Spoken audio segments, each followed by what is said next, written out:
വയലേലകളിലെ പാട്ട് പാടിച്ച സാധാരണക്കാരായിട്ടുള്ള കർഷകരുടെയാണ് എന്റെ പാർട്ടി എന്ന് പറഞ്ഞ AK ഗോപാലന്റെ പാർട്ടി, കൃഷ്ണപിള്ളയുടെ പാർട്ടി, EM ശങ്കരൻ നമ്പൂതിരിപ്പാടിന്റെ പാർട്ടി. പ്രിയപ്പെട്ടവരെ, ആ പാർട്ടിയുടെ തലപ്പത്തേക്ക്, ആ പാർട്ടിയുടെ അന്തകവിത്തായിട്ടുള്ള കണ്ണൂരിലെ പിണറായിലെ പാറപ്പുറത്ത് ജനിച്ച മിസ്റ്റർ പിണറായി വിജയൻ കടന്നു വന്നപ്പോ പാവപ്പെട്ടവനെ പാർശ്വവൽക്കരിച്ചു.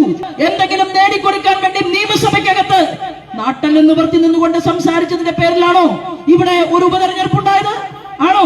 ഇവിടുത്തെ ഏതെങ്കിലും സാധാരണക്കാരായിട്ടുള്ള കർഷകരുടെ വിഷയം അത് കേരള നിയമസഭയിൽ ചർച്ച ചെയ്തുകൊണ്ട് കേരളത്തിലെ കർഷകരുടെ പ്രശ്നം പരിഹരിക്കാൻ കാർഷിക വകുപ്പ് മന്ത്രി തയ്യാറാവുന്നില്ല എന്ന് പറഞ്ഞുകൊണ്ടാണോ കേരളത്തിന്റെ നിയമസഭയ്ക്കകത്ത് അൻവർ ചോദിച്ച ഏതെങ്കിലും ചോദ്യത്തിന് ഉത്തരം കിട്ടാത്തത് കൊണ്ടാണോ രാജിക്കത്ത് കൊടുത്തത്, രാജിവെച്ചത്? അല്ല. എന്താ സംഭവിച്ചത്?